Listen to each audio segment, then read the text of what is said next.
Reportajes. En medio de un conflicto armado que lleva más de 2 años, un chileno decide alistarse como voluntario para combatir por Ucrania, en la frontera con Rusia.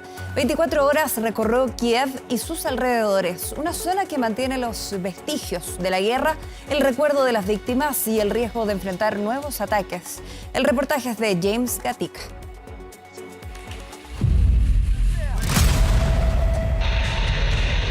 La guerra en el corazón de Europa ha cambiado de curso. Ahora son las tropas ucranianas las que lograron ingresar a las zonas fronterizas de Rusia.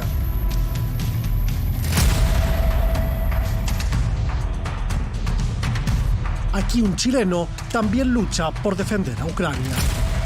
Cuando uno ve las cicatrices que deja la guerra en la gente, en las ciudades, en cada aspecto de la vida de las personas, uno entiende que uno está en el lugar correcto. Sebastián es un combatiente chileno. Nos relata su experiencia defendiendo un país asolado por el conflicto armado que lleva más de 2 años. Un equipo de 24 horas recorrió Kiev y sus alrededores, ciudades que hoy mantienen el recuerdo de las víctimas y los vestigios de una guerra que aún continúa.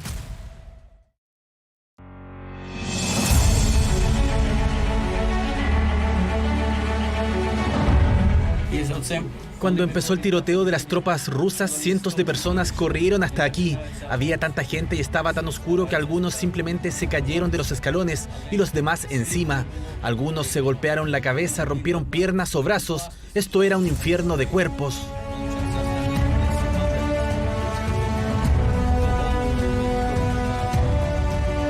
El invierno de 2022 estaba por terminar, pero la invasión rusa estaba recién comenzando. Más de 300 residentes de Yahitny, a 100 kilómetros de Kiev, fueron forzados a refugiarse en el subterráneo de esta escuela rural. Por casi un mes de ocupación no supieron de días ni de noches. La falta de baños, agua o ventilación fue solo parte del terror que se vivía en la superficie y en el este de Ucrania, donde hoy el conflicto sigue sin resolverse.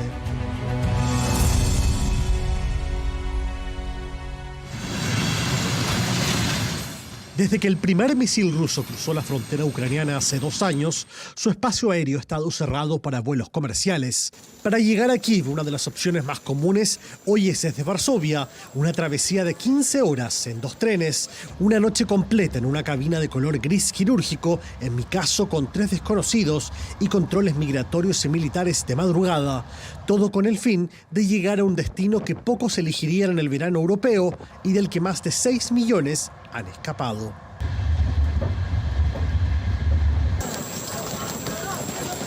Del tren bajan en su mayoría mujeres y niños. Desde que rige la ley marcial, los hombres adultos no pueden salir del país. Los reencuentros en la estación central de Kiev son emotivos, algunos después de vacaciones quizás en el Mediterráneo y otros de familias separadas por la guerra.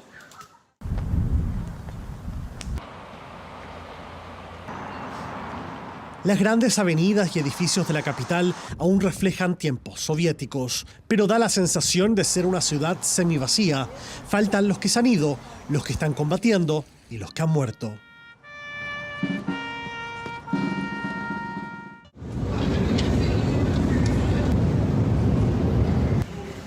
Las profundas y espaciosas estaciones del metro de Kiev fueron el refugio de cientos durante los primeros meses de bombardeos. A ratos es fácil olvidar que a menos de 400 kilómetros estos bombardeos continúan, pero un anuncio de reclutamiento es un recordatorio de que cada día hay más bajas. Primera parada, Estación Maidán, la Plaza de la Independencia.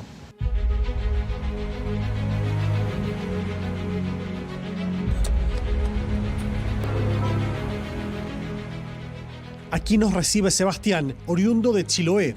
Dejó las filas del ejército chileno hace 1 año para unirse como voluntario en las tropas ucranianas. Es un contraste gigante entre estar acá en Kiev, que hay una relativa paz a pesar de las sirenas que se pueden escuchar durante la noche, que hay bombardeos de vez en cuando. El Maidán ha sido el epicentro de las manifestaciones ucranianas. Desde su independencia en 1991, luego la Revolución Naranja y el estallido civil Euromaidán de hace una década.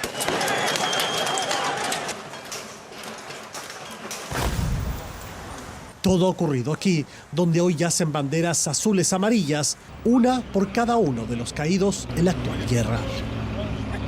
Lo que yo he sacrificado acá es nada en comparación a lo que están entregando aquellos que siguen combatiendo, a la gente que ha perdido la vida o ha dado mucho más que yo. Sebastián ha experimentado en carne propia estar en la línea de combate. En noviembre pasado, liderando su unidad, fue alcanzado por la ofensiva rusa. Un proyectil de mortero 81 me impactó alrededor de 2 metros de mi posición. Obviamente me alcancé a cubrir el cuello, así que la mayoría de las cosas de estas esquilas en realidad llegan a mi cuello. Bueno, tengo hartas más en todo mi cuerpo, tengo varias cicatrices.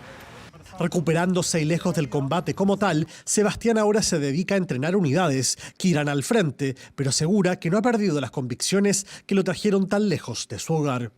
Cuando uno ve las cicatrices que deja la guerra en la gente, en las ciudades, en cada aspecto de la vida de las personas, uno entiende que uno está en el lugar correcto. Salimos de la capital, recorremos los suburbios de la región de Kiev, que fueron liberados de la ocupación rusa. A medida que avanzamos, las huellas del conflicto son cada vez más evidentes.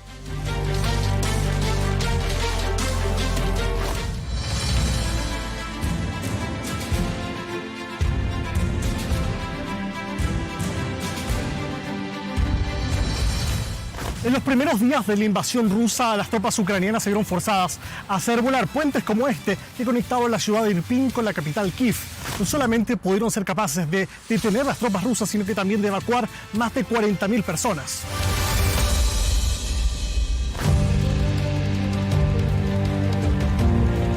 El barrio de Boroyanka, en las afueras de Kiev, quizás es el barrio residencial más cerca de la capital ucraniana con mayor impacto de los misiles rusos. Este que era un barrio de casas de familias ucranianas, hoy solamente son ruinas. Se ven departamentos, living, comedor, baños, cocinas, pero que hoy día son solamente ruinas. Muchos de ellos no alcanzaron a huir de los ataques rusos.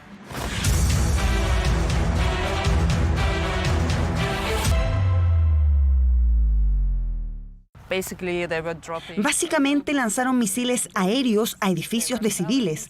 Hubo bombardeos contra viviendas de civiles, como estas casas de 5 pisos que ven a mi alrededor. Y mientras hablamos, estos ataques contra civiles ucranianos y contra ciudades pacíficas de Ucrania continúan. Sasha Dosik es directora de la ONG Index Ukraine, que busca documentar los crímenes de guerra cometidos por Rusia.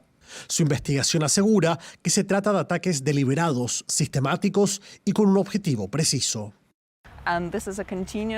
Se trata de un continuo ataque ruso a la cultura ucraniana, al modo de vida ucraniano y a la identidad ucraniana. Lo que están tratando de hacer es crear la imagen de Ucrania. Es solo una zona vacía donde nada ha estado aquí.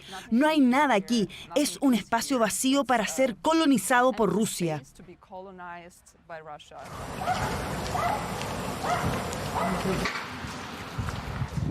En los primeros días de abril de 2022, imágenes de cuerpos desplomados por las calles de Bucha horrorizaron al mundo.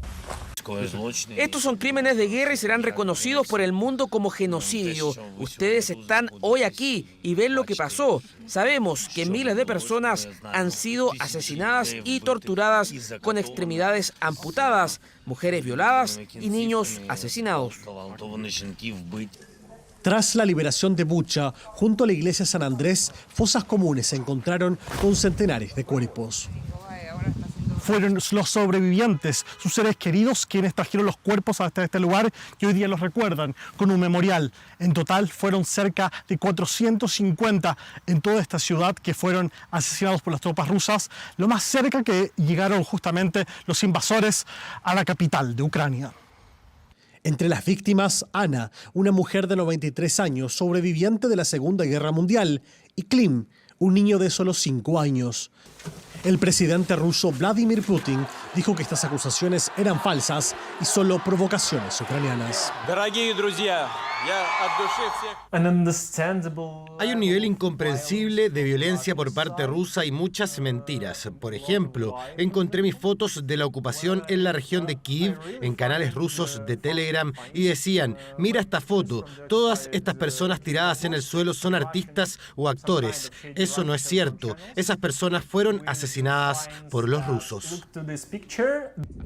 Stats colaboró como fotoperiodista en un proyecto de The New York Times que investigó la masacre de Bucha. Identificaron las víctimas y, más relevante aún, a los militares responsables. El trabajo fue galardonado con un premio Pulitzer en 2023. Aquí en la puerta los padres escribieron en ruso: atención, hay niños. De vuelta en la escuela en Yahidny, continuamos el recorrido con Iván, quien trabajaba en el lugar y sobrevivió casi a oscuras en el subterráneo junto a sus vecinos. Mientras arriba, las tropas rusas instalaron un cuartel militar en las salas de clase. Esta es una lista de los que fueron asesinados en las calles por los soldados rusos, pero no es una lista completa porque algunos cuerpos no fueron encontrados. Prácticamente todo quedó intacto aquí abajo, como evidencia y un museo. El olor a humedad dificulta respirar.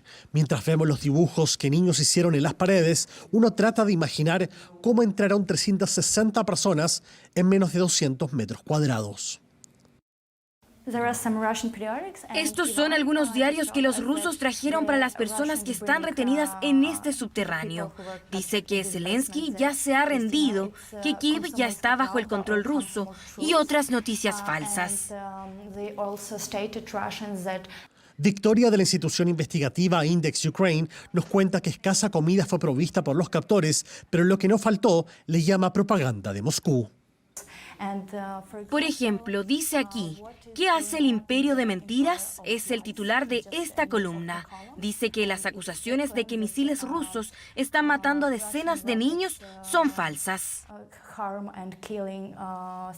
Después de 27 días, el ejército ucraniano logró expulsar a los invasores y liberar a los prisioneros. Durante este tiempo, 10 adultos mayores habían fallecido.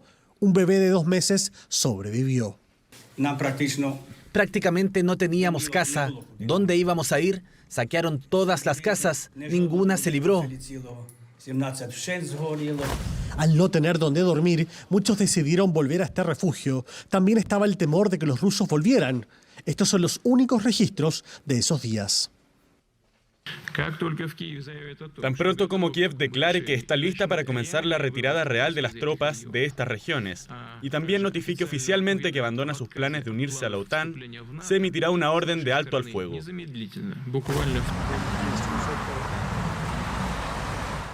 Para que las familias ucranianas vean a los responsables ante la justicia, no se trata simplemente de decir que fueron los rusos quienes cometieron estos crímenes de guerra. Las pruebas deben vincular una unidad militar específica y sus comandantes con estos crímenes.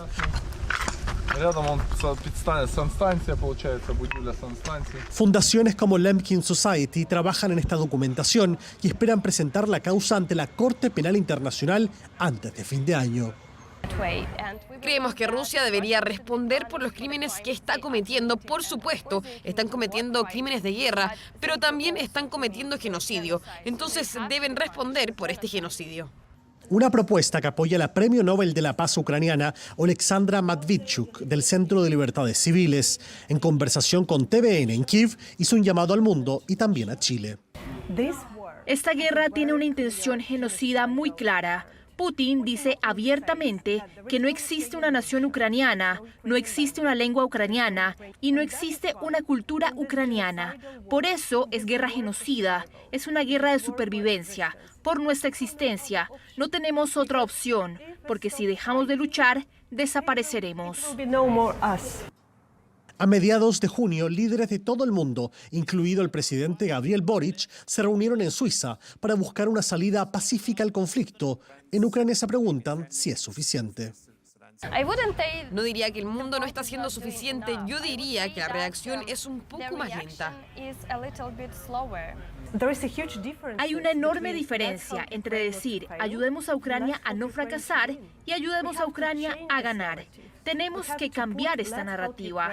Tenemos que poner como objetivo común de la comunidad internacional liderar la ayuda a Ucrania para ganar.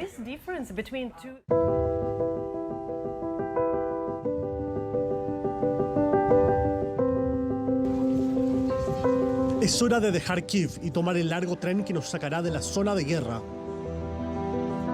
Los ucranianos se despiden con un hasta la próxima para celebrar la victoria. Y nuevamente recuerdo la inscripción en la puerta de la escuela que decía: atención, hay niños. Una alerta que en más de 2 años y medio se ha pasado por alto.